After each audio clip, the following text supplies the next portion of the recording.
오늘 요한복음 12장 1절부터 50절까지 읽었습니다. 제목은 그의 명령이 영생인 줄 아노라, 이 말씀입니다. 이 말씀은 예수님께서 하신 말씀이죠. 예수님은 하나님의 명령이 영생인 것을 알았습니다. 오늘 하나님의 말씀을 듣는 우리도 하나님의 말씀이 영생이라는 것을 믿으시기 바랍니다. 그래서 오늘 이제 12장은 좀 50절까지, 이게 지금 잘못 절로 되어 있네요.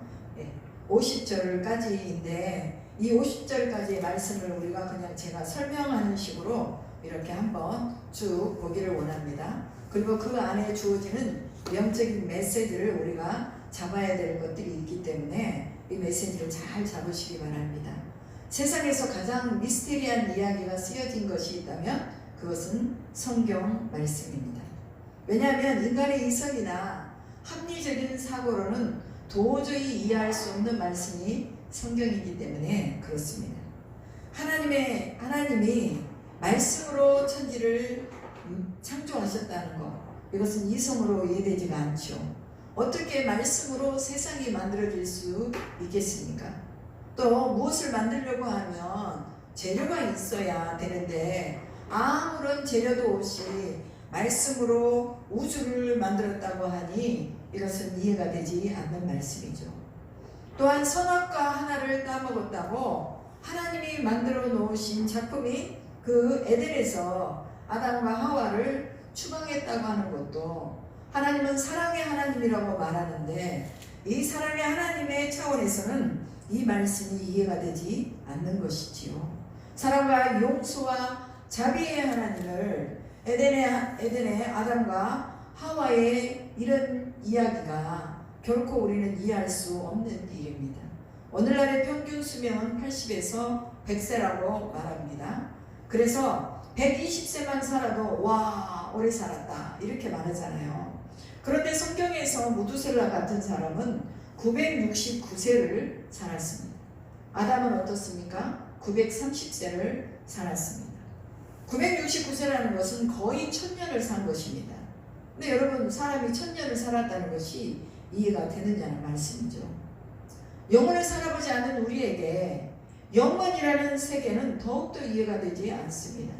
성경이 기록된 배경을 영원한 생명을 주기 위함이라고 요한복음 3장 15절, 요한일서 5장 13절에서 얘기하고 있습니다. 인간은 유한한 존재인데 영원이라는 세계가 있다고 하니 사람들은 너무 먼 허상이요 망상이라고밖에 생각할 수 없다는 것입니다. 하나님의 아들이 인간의 몸을 입고 와서 십자가에 죽었는데 다시 부활해서 살아났다는 것, 이것도 이해가 되지 않는 말씀이죠. 그리고 그 예수를 믿으면 멸망하지 않고 영생을 얻는다고 얘기합니다. 영생이라는 세계도 이해할 수 없는데 그 영생의 끈이 나사렛에서 태어난 예수와 연결된다는 것이 얼마나 이해가 되지 않는 이야기입니까? 그리고 부활한 예수께서 다시 오시리라고 하시며 그분이 하늘로 승천했다고 하는데 그 또한 이성으로는 이해되지 않는 얘기입니다. 어떻게 사람이 하늘로 죽음을 보지 않고 승천할 수 있단 말인가요? 성경에서는 하나님과 동행한 에녹이 죽음을 보지 않고 승천했다고 합니다. 우상을 숭배한 대표적인 왕 아합과 시대적으로 맞서 싸운 엘리야 선지자가 죽음을 보지 않고 승천했다고 합니다. 그리고 예수님이 십자가에서 죽으시고 부활하신 다음에 살아나셔서 다시 하늘로 승천했다고 기록이 되어 있습니다. 한 사람도 아닌 세 사람씩이나 하늘로 승천했다는 이야기가 나오는데 이것이 어떻게 우리의 이성으로 믿어지겠냐는 것입니다. 이뿐 아니라 우리가 요한복음에서 쭉 11장까지 살펴보았듯이 물이 포도주로 바뀌죠. 38년 된 병자가 누워서 일어나지도 못했는데 예수님이 일어나 걸어가라 하니까 걸어가죠. 또 죽어가던 왕의 신하의 아들이 시간과 공간을 넘어서서 예수님이 내 아들이 살았다 그러니 살아나죠. 또 마리아는 자신의 오라비가 죽은 지 나흘이 되었는데 예수님이 오셔가지고 나사로야 나오너라 하니까 그 나사로가 살아난 것을 보게 되죠. 그리고 보리떡 5개와 물고기 2마리로 5,000명이 먹고 12강줄이가 남게 되죠. 또 예수님은 바다 위로 걸어오죠. 베드로도 또 바다 위로 걸어가죠. 이런 모든 일들이 성경에 기록이 되어 있는데 이것들은 우리가 이성으로 이해될 수 있는 일들이 아니라는 것입니다. 성경은 영이요 또 생명의 말씀이기 때문에 하나님의 영이 우리에게 임하셔야 우리의 영의 눈이 열려서 하나님의 하시는 말씀을 이해할 수가 있습니다. 그래서 성경은 영이 열린 사람들이 이 성경을 보면 아하 그렇구나 라고 수긍을 하게 되고 이해를 하게 되는 것입니다. 먼저 우리는 하나님께 기도하기를 하나님 우리의 영을 열어서 주의 법을 보게 해주십시오 하고 시편에서 기도했던 것처럼 우리도 그렇게 우리의 영을 열어달라고 하나님께 기도해야 될 줄로 믿습니다. 하나님의 영이 임하면 하나님의 영광을 보는 눈이 열리는 것입니다. 죽음의 문제가 해결되는 것입니다. 성경에 기록된 말씀이 사실이라는 것이 믿어지는 것입니다.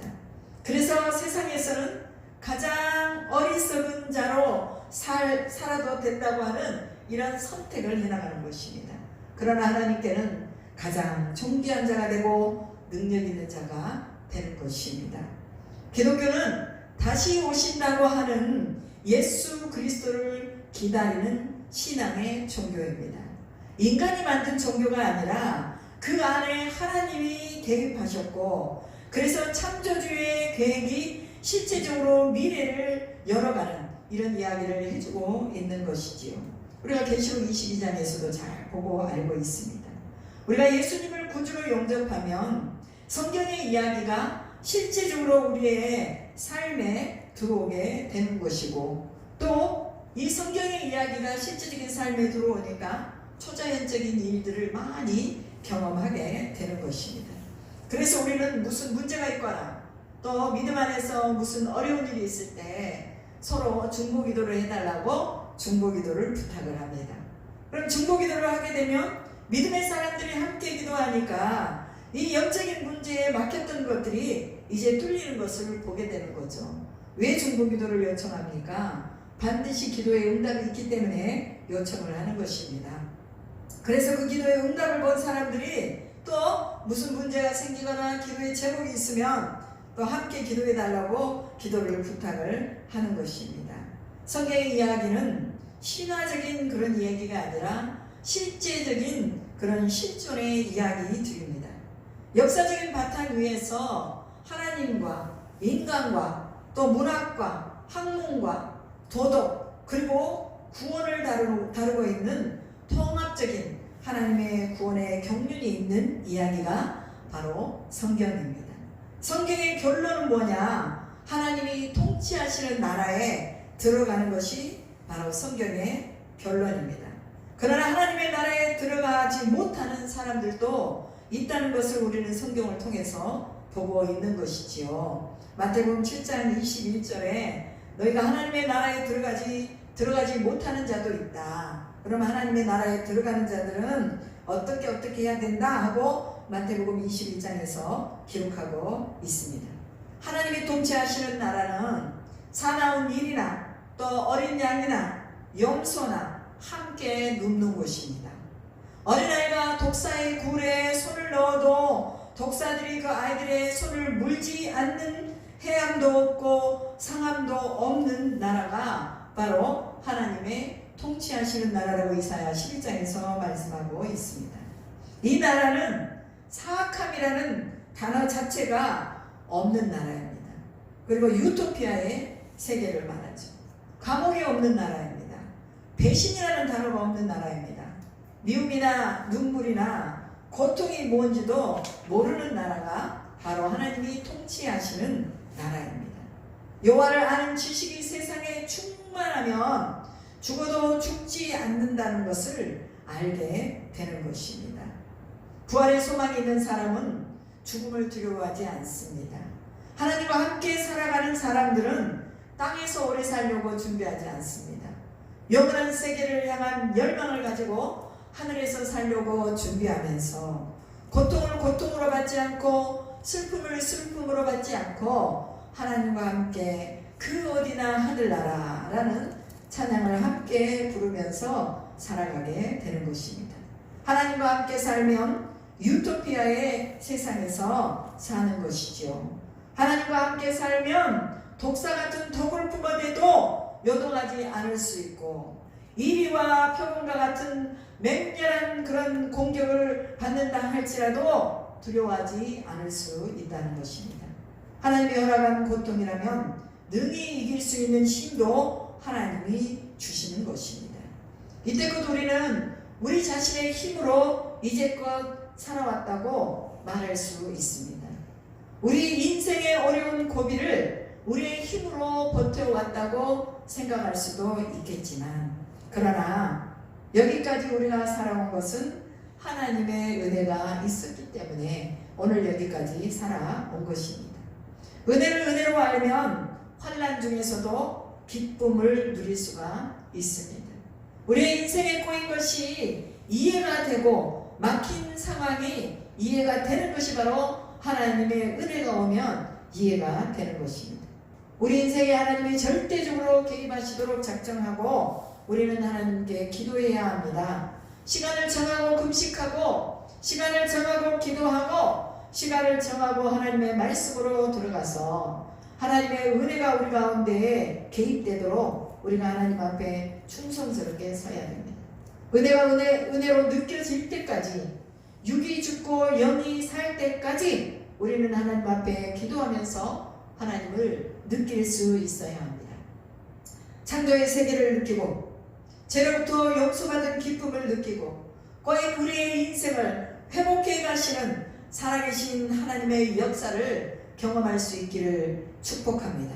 오늘 요한복음 12장 1절로 11절은 나사로가 죽은 지 나흘이 넘었는데 예수님의 음성을 듣고 무덤에서 나온 후에 배경입니다. 이 나사로가 죽고 나서 살아났으니 얼마나 즐거웠겠습니까? 그래서 이제 나사로의 집에서 잔치가 벌어졌어요. 예수님을 모시고 잔치를 하면서 죽은 나사로가 이렇게 살아났다고 사람들이 아주 죽은 나사로를 보려고도 몰려오고 예수님을 보려고도 몰려오고 그 중에서 또 유대인들도 예수님을 보려고 죽은 나사로를 보려고 왔다고 말씀하고 있습니다. 즉 나사로의 집에서는 이제 부활 잔치가 이제 이루어지고 있었던 것입니다. 그래 마리아는 지극히 비싼 나도 한 근을 가져다가 예수님의 발에 붓고 자기의 머리털로 예수님의 발을 닦았습니다. 저는 마르다에게 초점을 맞추기보다는 마리아에게 초점을 맞춥니다. 마리아는 예수님께 귀한 것을 드리고 싶었습니다. 평소에 예수님과 친밀한 사이였지만 오라비 나사로가 죽었다가 살아난 다음에는 예수님을 더 가깝게 느끼고 또 예수님께 감사했을 것입니다. 마리아는 예수님께 아깝게 여기는 것이 없을 정도로 그동안 정성껏 모아두었던 향유 옥합을 깨어서 예수님의 발에 부어 드렸습니다. 나드 한 근이면 성인 남자가 1년 동안 쉬지 않고 벌어야 모을 수 있는 임금입니다. 그렇다면 여자인 마리아는 자신의 평생에 조금씩 모은 재산이며 이 향유는 여자가 결혼식 때 지참금으로 가지고 가는 그런 아주 귀한 그 향유였습니다. 마리아는 은혜를 경험했기 때문에 예수님께 아까울 것이 없었습니다. 그 은혜는 생명을 경험한 것이었습니다. 마리아의 감사에 대한 태도를 보면서 우리가 느껴지는 것들이 있지 않습니까? 우리는 감사해도 내 것을 남겨놓고 감사합니다. 그러나 마리아는 내일을 생각하지 않고 오늘 감사로 자신의 모든 향유를 다 써버리는 것을 볼 수 있습니다. 어떻게 보면 지혜가 없는 행동인지도 모릅니다. 가룟 유다가 그것을 보고 이 향유를 300데나리온에 팔아서 가난한 사람들을 돕는 것이 더 유용하지 않느냐 하면서 마리아의 행동을 비난하고 그 마리아의 향유 옥합을 받으신 예수님을 비난하는 것을 볼 수 있죠. 가룟 유다는 나사로가 죽었다가 살아난 것을 목격했음에도 불구하고 그의 목적은 세상의 개혁이었고 휴머니즘에 사로잡혀 있었기 때문에 유다의 눈에는 마리아의 행동이 이해되지 않고 낭비로 볼 수밖에 없었던 것입니다. 더군다나 유다는 돈깨를 맡았고 거기에 그 돈을 넣은 것을 훔쳐갔다고 오늘 본문에 기록하고 있습니다. 마리아의 향유를 팔아서 돈깨에 넣으면 자신이 가져갈 것이 있었을 것인데 라는 뉘앙스를 남긴 말씀입니다. 예수님을 따르는 제자임에도 불구하고 현장에서 죽었다가 살아난 그 경험을 했음에도 불구하고 보았음에도 불구하고 가장 가까운 제자가 부활을 이해하지 못하는 일이 벌어진 것입니다. 가룟 유다는 결국 예수님을 30에 팔아먹고 자신도 또한 자살로 삶을 마감을 했습니다. 예수님을 따르는 목적이 다르다면 언제든지 예수님을 배신할 수가 있는 것입니다.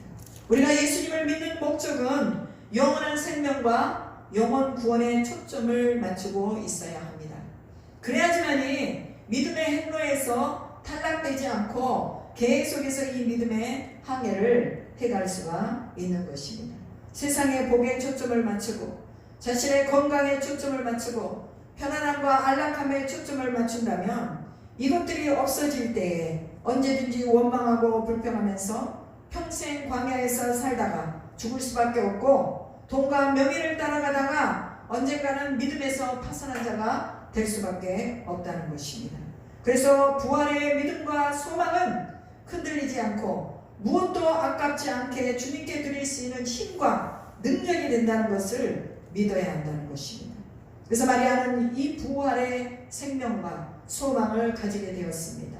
그래서 마리아에게는 주님께 드리는 것이 아까운 것이 없었다는 것입니다.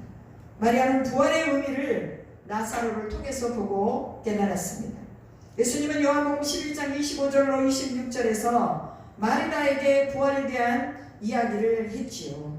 나는 부활이요 생명이니 나를 믿는 자는 죽어도 살겠고 살아서 나를 믿는 자는 영원히 죽지 아니하리니 이것을 내가 믿느냐라고 말씀했지요. 이와 똑같은 얘기를 저는 마리아에게도 했다고 생각을 합니다. 그래서 이 마리아는 부활이요 생명이신 그 주님을 실제적으로 만났고 또한 보았습니다. 이 부활이 나사로를 통해서 보여졌으니 마리아에게는 부활에 대한 현장학습이 이미 되어버린 것입니다. 여러분, 우리도 이미 현장학습을 했습니다. 죽은 나사로가 살아난 것을 이미 성경에서 보았습니다. 아니, 성경을 가지 않더라도 제 주위에서 저는 죽었다가 이틀 만에 살아난 사람을 제가 고등학교 다닐 때 보았습니다. 이것은 부인할 수 없는 사실로 제 인생 속에 있는 것이에요. 여러분의 인생 속에도 이런 말씀이 여러분의 인생 가운데 들어오면 이 말씀이 곧 내 삶의 현장으로 들어오는 것입니다. 마리아의 전 생애를 다 들여도 아깝지 않을 이런 현장 체험을 했기 때문에 그녀의 목숨 자체도 예수님께 드리는 것이 아깝지 않았을 것입니다. 예수님께 드림에 있어서 우리에게 아까운 것이 있다면 우리는 부활의 체험을 하지 못하고 있는 것입니다. 그리스도의 생명의 복음이 전해지는 곳에 우리의 아까운 것이 없어야 부활을 경험한 것이 되는 것입니다. 그것이 물질이든지 시간이든지 젊음이든지 가장 가치 있는 것은 부활의 복음이기 때문에 수많은 사람들이 이 복음을 만나고 삶의 방향을 바꾸는 것을 우리는 많이 보고 있습니다. 복음을 위해 쓰여진 것은 낭비가 아닙니다. 마리아가 예수님께 향유를 부으는 것은 특별히 예수님이 성만찬을 하시기 6일 전이고 십자가를 지시기 일주일 전이 되는 것입니다. 그래서 예수님은 마리아가 향유를 자신의 발에 붓는 것은 예수님의 장례를 준비하는 것이라고 말씀하셨습니다. 그러면서 뭐라고 말합니까? 가난한 자들은 항상 너희와 함께 있거니와 나는 항상 있지 아니하니라. 마리아가 향유를 부은 것을 잘했다. 이것은 나의 장례를 준비하는 것이다 라고 말씀하고 있는 것입니다. 마리아가 적절한 때를 알고 향유를 부은 것은 아니었을 것입니다. 향유를 부었는데 그때가 적절한 때가 된 것입니다. 우리는 때때로 어떤 감동을 받을 때가 있습니다. 누군가를 도와줘야 한다든지 또는 힘에 버겁게 헌금을 해야 할 때가 있습니다. 감동이 왔는데 하고 보니 상대에게는 꼭 필요한 도움이었고 복음을 위해서 꼭 필요한 헌금이었음을 뒤늦게 우리는 알게 되는 것입니다. 그때의 감동은 나를 통해서 하나님이 이 일을 하셨구나, 다른 사람을 쓰시지 않고 나를 쓰셨구나, 여기에 대한 감격과 감사와 찬양을 하나님께 돌리게 되는 것입니다. 무익한 자가 어떻게 주님의 이 큰 뜻을 이룰 수 있게 되었느냐 하면서 우리는 주님 앞에 쓰임받은 것에 대한 기쁘고 감사한 그런 체험을 하게 되는 것이죠. 마리아의 옥합향유는 적절한 타이밍에 이루어진 헌신이었습니다. 헌신은 헌신한 개인으로서는 막대한 손해를 감수하는 것입니다. 어쩌면 마리아는 자신의 결혼도 포기했는지 모릅니다. 자신의 결혼을 생각했다면 향유 옥합을 깨뜨려서 예수님께 드리지 못했을 것입니다. 헌신은 이렇게 자신의 일생을 결정짓는 어떤 희생이 따르는 것입니다. 무익하고 볼품없고 쓸모없다고 생각했던 그 어떤 것이라 할지라도 하나님 앞에 우리가 정성으로 드렸을 때 우리의 그 헌신은 하나님이 받으시는 것입니다. 그래서 희생이 따르는 이 헌신을 드렸을 때 마리아는 내일을 생각하지 않고 오늘의 충실한 헌신을 한 것입니다. 자신의 앞에 계신 예수님께 내일이라는 미래까지 내어드린 것입니다. 여러분, 예수님께 여러분의 미래를 내어드릴 수 있습니까? 이 미래를 내어드릴 수 있다면 우리는 부활의 신앙 안에 들어가 있는 것입니다. 오늘 우리의 미래를 예수님께 드리지 못한다면 우리는 아직도 부활의 신앙에 들어가지 못한 것이라는 말이지요. 적당한 헌신은 사람들이 지혜롭다고 여길 것입니다. 올인하는 헌신을 만나면 지혜가 없고 어리석다고 말할 것입니다. 왜냐하면 모두가 다 적당한 헌신을 하고 있기 때문입니다. 예수를 믿어도 적당히 믿고 또 헌신을 해도 적당히 하고 선을 행해도 적당히 하고 남들과 레벨을 좀 맞춰가지고 헌금하는 것도 순종하는 것도 적당히 하는 것이 바로 오늘 우리의 모습입니다. 그러나 마리아는 달랐지요. 모든 것을 올인하는 헌신을 했다는 것입니다. 예수님은 그 마리아의 헌신을 온 천하에서 이 복음이 전파되는 곳에서는 이 여자가 행한 일도 말하여 그를 기억하라고 마태복음 26장 13절에서 말씀하고 있습니다. 부활의 주님을 만났다면 우리의 모든 것은 다 누구의 것이에요? 주님의 것입니다. 온 천하의 복음을 전하는 일에 우리의 전 세계를 드릴 수 있어야 하고 내 것이라고 남겨놓는 것이 없어야 한다는 것입니다. 주님이 필요하시다면 언제든지 주님 쓰십시오 하고 드릴 수 있어야 부활을 경험한 사람들입니다. 예수님은 그 마리아의 헌신을 온 천하의 복음이 전하는 곳에 이 여인의 행한 일도 말하게 되리라 라고 말씀하지 않았습니까? 부활의 주님을 만났다면 우리는 우리가 가지고 있는 모든 것이 다 주님의 것이라는 것을 인정을 해야 하는 것이죠. 그래서 그리스도인의 삶은 하늘의 주파수를 맞추고 하늘에 초점을 두고 우리의 모든 생을 살아야 한다는 것입니다. 본문 9절로 11절까지는 죽었다가 살아난 나사로를 보려고 큰 무리가 모였고 유대인들이 이 나사로가 베푼 예수님을 위해 베푼 잔치에 몰려들었죠.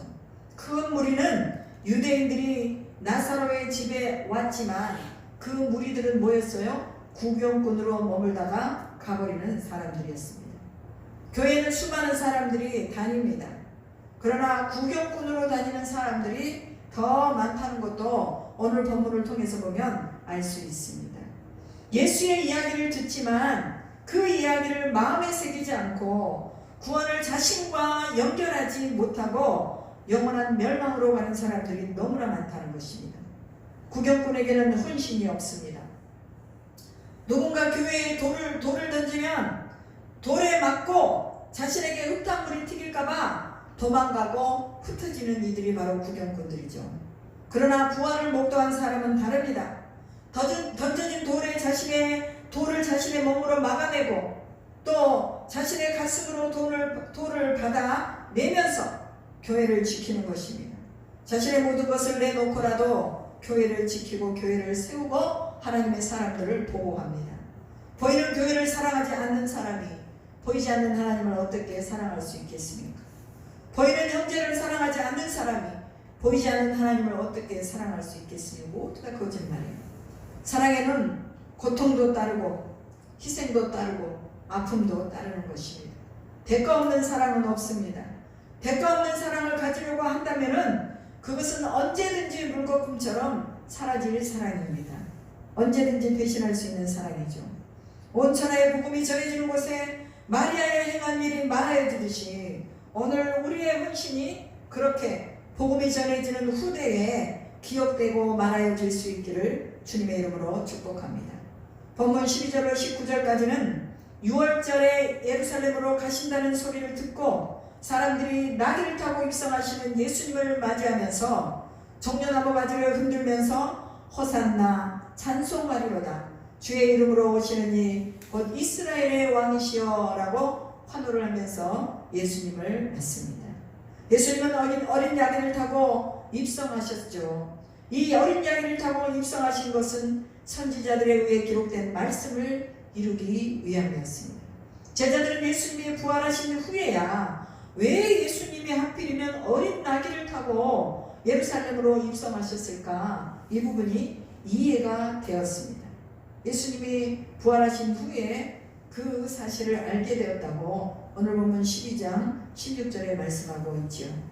예수님은 탄생부터 십자가의 죽음과 부활까지 하나님의 예정된 시간을 따라 움직이셨습니다. 마리아의 향유 옥합을 깨뜨림도 예수님의 예루살렘의 입성도 골고다에서 십자가를 지심도 예정된 하나님의 시간에 의해 했다는 것이죠. 복음에는 타이밍이 있다는 것을 알 수 있습니다. 헌신에도 타이밍이 있습니다. 예루살렘의 입성이 어린 낙이어야만 했듯이 복음이 전파되는 것에 누구도 아닌 나의 쓰임이 있어야 하는 것이 하나님의 예정된 계획임을 기억하시기 바랍니다. 그래서 우리는 우리의 시간이 아니라 하나님의 시간에 우리의 타이밍을 맞춰야 하는 것입니다. 성경은 크게는 인류에게 초점이 맞춰져 있고 작게는 우리 개인에게 성경이 초점이 맞춰져 있습니다. 성경의 기록은 누구를 위한 기록도 아니고 곧 오늘 나를 위한 기록이라는 것을 믿으시기 바랍니다. 성경은 1189장으로 되어 있죠. 이렇게 두꺼운 이런 문자, 이 문자가 얼마나 두꺼워요. 이건 일반적인 책들이 아주 몇 배잖아요. 그런데 이렇게 두껍게 성경을 기록하면서 내 영혼이 구원받기를 원하고 하나님의 나라가 예비되어 있다는 것을 알기를 원하는 것이 바로 성경이 기록된 목적이라는 것입니다. 하나님은 누구의 헌신과 누구의 순종이 아니라 나의 헌신과 나의 순종을 통해서 오늘 믿음의 역사를 쓰기를 원하시는 것을 믿으시기 바랍니다. 본문 20절로 36절은 헬라인들은 이방인들입니다. 그런데 이 이방인들이 예수를 향해 나오는 것은 때가 다 되었다는 징조라고 예수님이 말씀하십니다. 예수님은 인자가 영광을 얻을 때가 되었다고 하십니다. 이 영광을 얻을 때가 언제이냐? 바로 이방인들이 주님께 돌아와서 헬라인들이 주님께 와서 또 예수님을 만나고자 하는 이때가 바로 이제는 예수님이 십자가를 향해 가셔야 될 때라고 말합니다.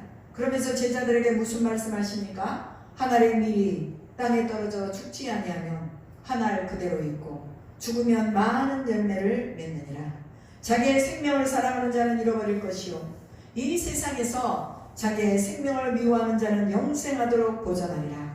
사람이 나를 섬기려면 나를 따르라. 나 있는 곳에 나를 섬기는 자도 거기 있으리니 사람이 나를 섬기면 내 아버지께서 그를 귀히 여기시리라. 이렇게 말씀하십니다.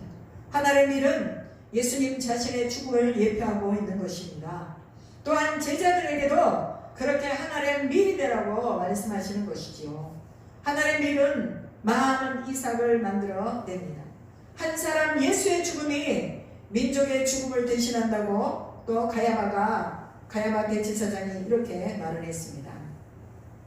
그런데 예수께서 하나님의 밀알로 죽으셔서 많은 민족을 살리셨듯이 오늘 우리에게도 하나님의 밀알이 있어야 한다는 것을 말씀하시죠.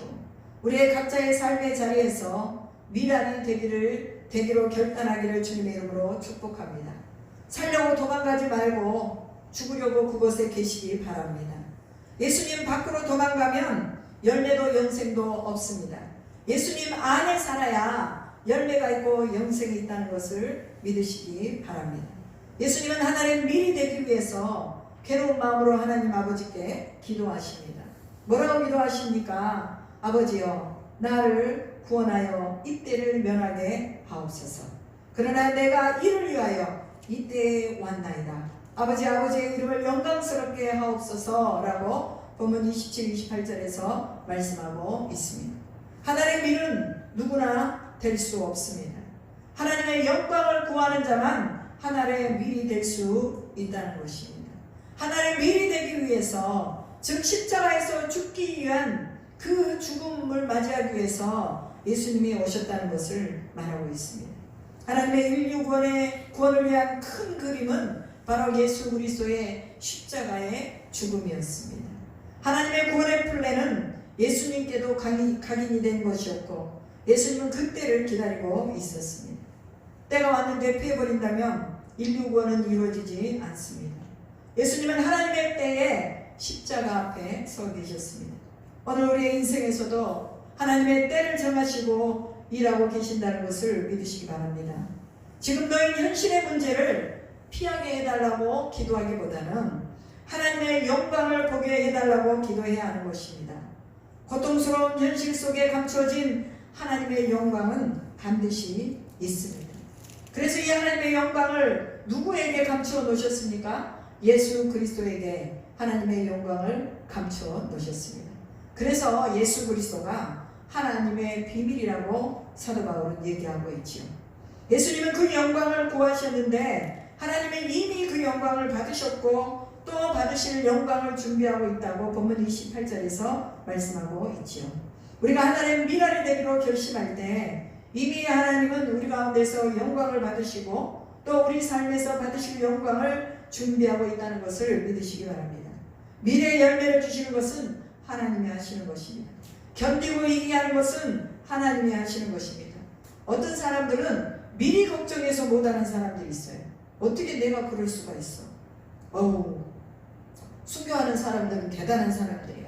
어떻게 순교를 할 수 있어? 나는 못해. 그러면서 아예 순교를 각오하지 않습니다. 여러분, 우리는 순교를 각오하면서 살아야 돼요. 언제 우리의 인생이 종말이 올지 아무도 모릅니다. 그렇기 때문에 오늘 죽든 내일 죽든 우리는 우리의 삶의 현장에서 순교를 각오하고 살아야 한다는 것입니다. 각오할 때 주님이 우리에게 이기게 하셔요. 힘도 주세요. 물질도 주셔요. 사람도 붙여주십니다. 자꾸 두려워하기 때문에 그 결단을 하지 못하고 있는 것이죠. 우리의 인생이 하나님의 영광에 초점이 맞춰진다면 우리는 모든 것을 다 행할 수가 있습니다. 능히 하나님의 밀알로 썩어질 수가 있다는 것입니다. 예수님의 십자가는 세상의 심판을 의미한다고 오늘 본문 31절에 말씀하고 있습니다. 심판을 의미한다는 것. 그래서 세상 임금이 쫓겨났는데 그 세상의 임금은 사망을 잡고 있는 마귀 사탄인 것이죠. 예수님이 십자가를 지는 그날 모든 사람을 예수님께로 이끌겠다고 또 오늘 본문 31절 32절에 말씀하고 있습니다. 왜 우리로 하여금 십자가 앞에 나가지 못하게 합니까? 그것은 사망의 권세를 잡은 자가 우리를 잡고 있기 때문에 그렇다는 것이죠. 그러면 예수님이 그 십자가를 지는 그날 모든 사람들을 다 예수님께 이끌겠다고 하시는 이 말씀이 오늘 이루어졌습니까? 안 이루어졌습니까? 이루어졌잖아요. 십자가를 통해서 흩어진 온 인류가 하나로 모아졌습니다. 우리는 모두 십자가 안에서 함께 모여진 사람들입니다. 예수가 없는 우리의 만남은 있을 수가 없습니다. 예수 안에서 한 형제요 자매가 되었기 때문에 우리가 함께 모여 예배할 수 있는 것이죠. 이제 우리는 하나님의 영광을 입은 자들로서 세상에 다시 그 영광을 놓아가서 암흑과 같은 세상에 빛을 놓아가야 한다는 것입니다. 예수님은 헬라인들과 제자들 앞에서 어둠에 붙잡히지 않기 위해서 아직 빛이 있을 동안에 빛을 믿으라고 말씀하고 있습니다. 예수를 믿지 않는 것은 어둠에 잡혀있는 것입니다. 자신들도 모르게 잡혀있는 이 어둠에서 해방되는 길은 오직 예수를 믿는 것밖에 없습니다. 예수님은 태초에 어둠을 밝힌 그 빛이십니다. 다른 빛이 아니에요. 창세기에 나와 있는 그 태초의 그 빛이 바로 예수님 자신이라는 것입니다. 그래서 우리는 예수를 믿게 되면 빛 가운데로 나가게 되는 것입니다. 아직도 우리에게 기회가 있다면 말씀을 들을 수 있는 기회입니다. 말씀을 듣고 빛을 따라가야 합니다. 말씀을 따라가면 은혜와 진리를 만나게 됩니다. 우리는 빛의 자녀들임을 꼭 기억해야 하는 것이죠. 본문 37절 43절까지는 예수께서 많은 사람 앞에서 표적을 행했지만 믿지 않음으로 그들을 떠나가셨습니다. 그들이 믿지 않는 것은 이사야의 예언대로 그들의 눈이 멀고 마음이 완고하고 깨닫지 못하기 때문이라고 하십니다. 그렇게 눈이 멀고 완고하고 깨닫지 못하는 것은 하나님께서 그렇게 하셨다고 말하고 있습니다. 우리는 좀 이해가 안 되죠. 어떻게 하나님이 깨닫지 못하게 만들 수가 있어? 어떻게 하나님이 눈을 감기게 만들 수가 있어? 다 열어서 하나님의 구원을 볼 수 있도록 하지 어떻게 그러실 수가 있어? 라고 말할 수 있겠죠. 그러나 그들은 구원을 받을 자격이 없기 때문에 하나님이 눈을 감겨버리신 것입니다. 인류 구원의 계획에 그들은 죄가 됐어요. 왜일까요? 그렇게 돌아오라고 해도 우상에 쩔어가지고 두려워가지고 이스라엘 백성들을 죽게 돌아오지 않았습니다. 우상 숭배는 눈을 닫게 하고 마음을 완고하게 하고 깨닫지 못하게 하는 것입니다. 오히려 그들이 하나님께 돌아올까봐 고침을 받지 못하게 만들어 버렸습니다. 이것은 하나님의 심판이죠. 한없이 이 하나님은 자비로우신 분이지만 그러나 그 자비도 때가 있다는 것을 말씀하고 있습니다. 이미 심판 안에 들어가 버린 사람들은요 깨닫지를 못해요. 볼 수도 없어요. 은혜의 때와 심판의 때는 분명하게 있습니다. 은혜의 때는 하나님의 자비가 있는 때이지만 심판의 때는 자비가 없는 때입니다. 지금이 곧 은혜 받을 만할 때요 구원의 날이라는 것을 사도 바울이 말씀한 그 말씀 고린도후서 6장 2절의 말씀을 꼭 기억하시기 바랍니다. 지금이 은혜 받을 만할 때다. 지금이 구원을 얻을 때다. 하나님의 영광을 사랑하면 두려움이 없어집니다. 오늘 43절에 말씀하는 그대로죠. 사람을 두려워하기 때문에 떠나는 것이죠. 하나님을 두려워하면 매를 맞으면서도 거기에 있는 것입니다. 믿음 안에 있는 것입니다. 죽어도 좋사오니 내가 하나님의 품에 안겨있게 해주십시오. 이 얘기를 보면 우리가 나오미의 얘기에 대해서도 알 수 있잖아요. 어머니 하나님이 나의 하나님이요 어머니가 나를 가라 하시면 내가 어디로 가겠습니까? 나는 어머니 하나님을 그대로 믿고 어머니가 세상을 떠날 때까지 나를 함께 살겠습니다 라고 간 이 고백이 바로 오늘 우리의 고백이 되어야 하는 것입니다. 바로 사도 바울의 하나님이 나의 하나님입니다. 아브라함의 하나님이 나의 하나님입니다. 우리 어머니의 하나님이 나의 하나님이요 또 여러분의 우리 자식의 하나님이 나의 하나님이 되는 것입니다. 하나님 앞에 초점을 맞추고 그 영광에 초점을 맞추면 사람이 눈에 들어오지 않습니다. 두렵지 않습니다. 사람이 두려워서 하나님의 영광을 버리지 않기를 주님의 이름으로 축복합니다. 그러나 수많은 사람들이 사람이 두려워서 하나님의 영광을 버리고 떠나갔습니다. 또 오늘 보면 44절부터 50절까지는 예수님께서 자신을 보는 자는 자신을 보내신 분, 즉 하나님을 보는 것이라고 하십니다. 유대인들의 가장 큰 열망이 무엇이었습니까? 하나님을 보는 것이었습니다.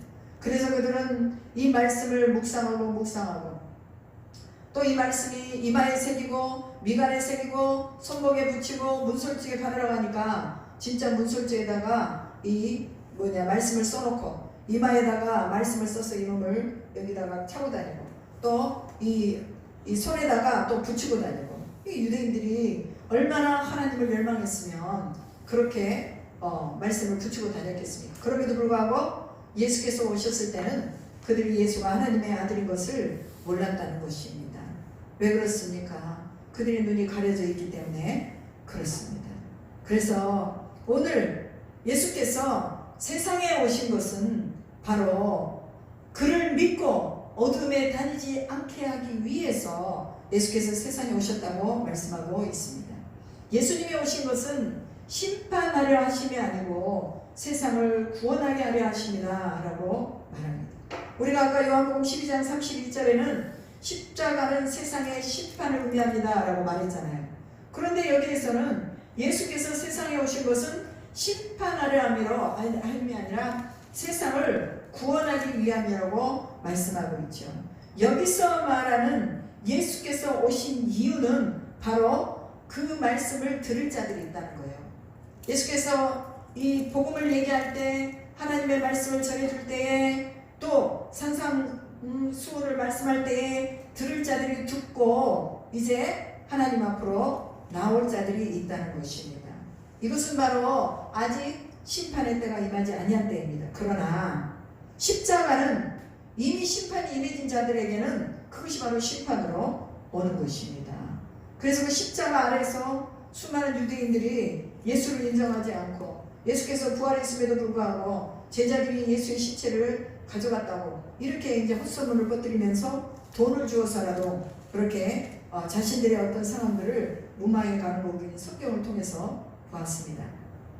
예수께서 외치신 이 말, 그를 믿는 자는 구원되리라. 이것은 예수께서 외치신 이 말로 말미암아서 심판을 받을 것이라고 하는데, 왜? 믿지 않으니까.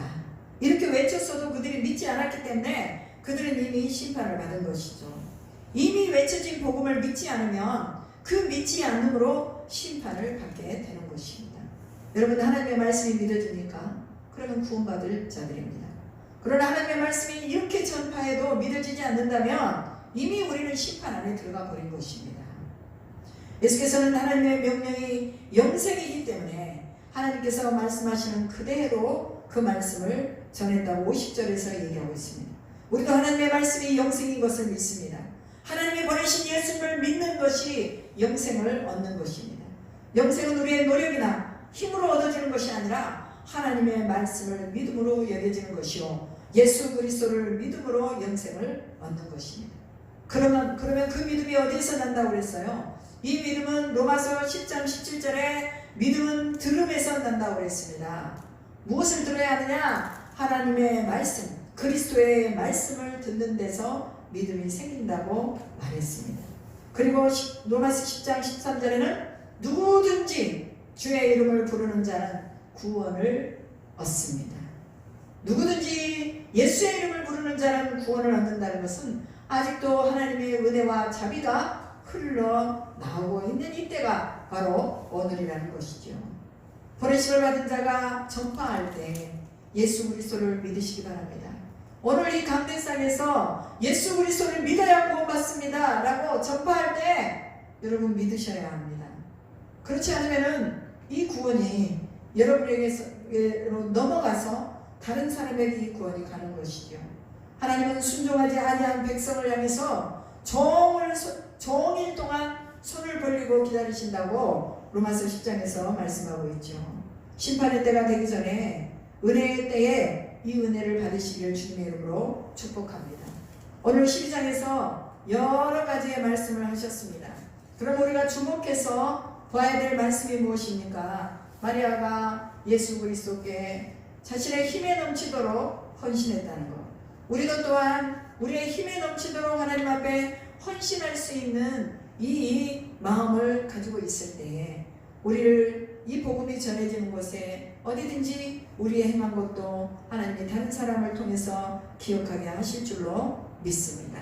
그리고 예루살렘에 들어가실 때에 종로나무 가지를 흔들면서 찬송하리로다 주의 이름으로 오시는 이여 이스라엘의 왕이여 라고 고백했던 이 고백이 오늘 우리에게도 있어야 하는 것입니다. 그리고 이 많은 표적을 행해 주셨는데 오늘 우리는 이 성경을 통해서 예수께서 행하신 표적을 보고 알고 있습니다. 그래서 이 예수 그리스도가 하나님의 아들인 것을 믿어야 하는 것이죠. 또 하나는 이 미랄이 땅에 떨어져 죽지 않으면 열매를 맺지 못하기 때문에 우리도 또한 우리의 삶의 현장에서 우리가 살려고 살지 말고 죽기 위해 살아야 된다는 것을 기억해야 합니다. 그리고 사람이 나를 섬기려면 나를 따르라고 말씀하신 것처럼 우리도 주의 길을 따라서 그렇게 가야 하는 것입니다. 그 다음에 또 예수께서 우리에게 말씀해 주시는 것이 뭡니까? 우리가 깨닫는 귀가 복되고 보는 눈이 복되고 깨닫는 들을 수 있는 귀가 복되고 또한 돌이킬 수 있는 마음이 복되다는 것을 우리는 또 이 40절을 보면서 또 우리는 기억해야 합니다. 또한 사람의 영광보다는 하나님의 영광을 사모하고 그 영광을 사랑해야 한다는 것입니다. 그리고 마지막 날에 심판할 것인데 그것은 바로 예수께서 하나님의 아들이신 것. 또 많은 사람들이 하나님을 보기를 원하는데 예수를 본 것은 하나님을 보았다고 말씀하십니다. 그리고 빛이 있을 동안에 빛을 믿어야 한다고 말씀하십니다. 복음이 여러분들 가운데 들려질 때 그 복음을 믿으시기 바랍니다. 바로 이 복음이 여러분의 빛이요 영원한 생명을 주는 영생입니다. 그래서 예수님이 말씀 그대로 나는 그의 명령이 영생인 줄 아노라. 나는 하나님의 말씀이 영생인 줄 아노라. 오늘 우리가 들은 이 말씀이 영생인 것을 믿으시기 바랍니다. 영생은 멀리 있지 않습니다. 여러분 가까이에 있습니다. 우리가 손만 펼치면 이 영생을 만질 수가 있습니다. 영생 안에 들어갈 수가 있습니다. 그래서 오늘도 주의 명령이 영생인 것을 믿습니다 라고 고백하는 우리 모두가 되시기를 주님의 이름으로 축복합니다. 기도하시겠습니다. 하나님 감사합니다. 우리에게 헌신의 모습을 마리아를 통해서 보여주셨습니다. 이 부활의 표적을 가지고 살아가는 사람들은 주님 앞에 절대적인 헌신을 드릴 수 있다는 것을 보게 하셨습니다. 헌신을 할 때에 이 헌신으로 인해서 또 고통을 당할 수도 있고 어려움을 당할 수도 있고 인생 가운데서 저 밑에 내려가서 수많은 이들의 조롱거리도 될 수도 있지만 그러나 부활을 목도한 사람들은 이 인생에 사는 것에 초점을 맞추지 아니하고 영혼을 향해 초점을 맞추고 있기 때문에 결코 잠시 받는 고난과 고통을 그것 때문에 하나님의 영광에서 떠나지 않는다고 했습니다. 오늘 우리가 하나님의 영광을 더 사모하고 하나님의 영광 안으로 더 깊이 들어갈 수 있도록 하나님 은혜를 내려 주시옵소서. 지금은 은혜 받을 만할 때요 지금은 구원의 날이라고 했던 말씀처럼 그대로 오늘 지금 이 순간이 하나님을 믿고 예수 그리스도를 우리의 삶의 주인으로 고백할 때이오니 아버지요 우리의 영의 눈을 열어서 하나님의 은혜가 있을 때에 이 은혜 안으로 들어갈 수 있도록 인도하여 주시옵소서. 그렇게 하실 줄 믿고 감사드리며 우리를 죄에서 구원하시고 다시 오마 약속하신 예수 그리스도의 이름으로 기도드립니다. 아멘.